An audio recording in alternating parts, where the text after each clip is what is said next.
जो सबसे मेन मुद्दा है फार्मर्स का कि आप एमएसपी को ख़त्म कर देंगे। आप जितना मर्जी चाहें, आप ट्विटर पे आके टीवी पे प्रोपेगेंडा मशीनरी से आप बुलवा लें कि आप एमएसपी देंगे, आप अभी उनको शांत करवा सकते हैं। बट हमारा फार्मर अपने हकों को लेके इतना डम और स्टूपिड नहीं है।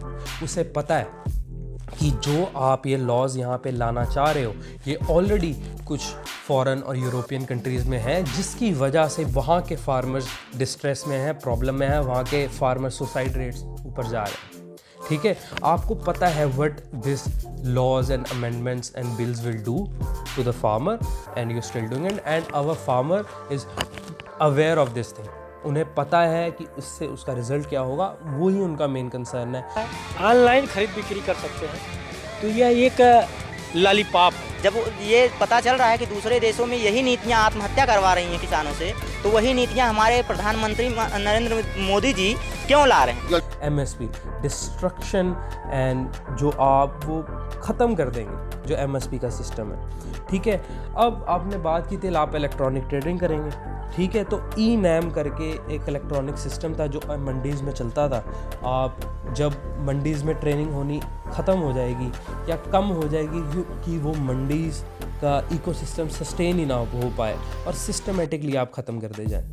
आप डिमोनेटाइजेशन भी आपने ऐसे की थी, रेफरेंस दे रहा हूँ, पूरा इसमें नहीं जा रहा, अगली वीडियो में बात करेंगे इसके बारे में।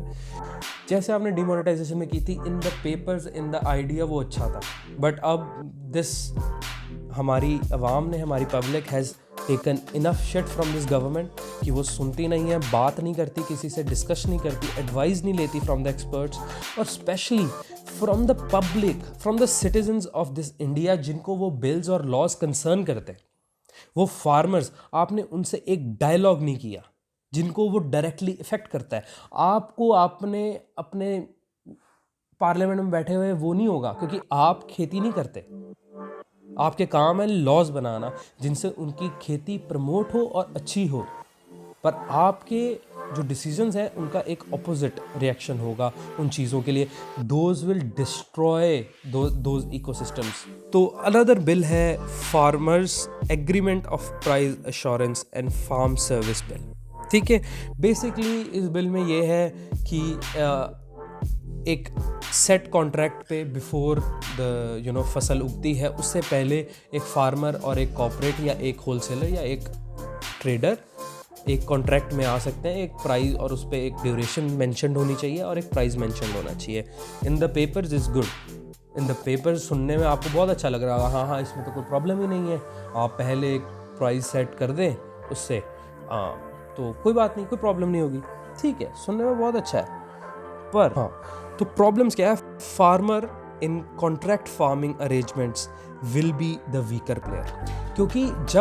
क्योंकि देखें, आप पता क्या कर रहे हैं, आप छोटे फार्मर्स को हटा रहे हैं, साइड कर रहे हैं। ठीक है, जिसमें से क्या होगा कि जो फार्मर है वो, इनके पास इतने फाइनेंशियल रिसोर्सेज नहीं है कि वो लड़ सकें, वो डील कर सकें विद दीज बिग कॉरपोरेट्स जो फाइनेंशियली केपेबल हैं, जिनके पास रिसोर्सेज हैं। ठीक है, अब स्मॉल और मार्जिनल फार्मर्स इससे इफेक्ट होंगे, क्योंकि 80% I think it's more than 80% of our farmers in India are small and marginal farmers, not big corporate farmers. ठीक है, और उनमें क्या होगा, और जो स्पॉन्सर्स होंगे यानी जो फर्म्स होंगी जो कॉन्ट्रैक्ट करेंगी, जो उन्हें कॉन्ट्रैक्ट में लेके आएंगी फार्मर्स को, उनके पास एक एज होगा जब कोई डिस्प्यूट हो गई। Let me give you an example. Let's say 1 ton गेहूं पे, something like that, don't take me your numbers, just एक कॉन्सेप्ट समझे, मैं नंबर्स उसलिए बोल रहा हूँ। आप कहते हैं कि मैं 1 टन गेहूं आपसे 1000 रुपये का खरीदूंगा। ठीक है, अब उस फार्मर की खेती नहीं होती 1 टन की, वो आपको कहाँ से ला के दे दे 1 टन। ठीक है, अब आप क्या करोगे, अब वो फार्मर है। ठीक है, तो मिलते हैं अगली वीडियो में, सी यू।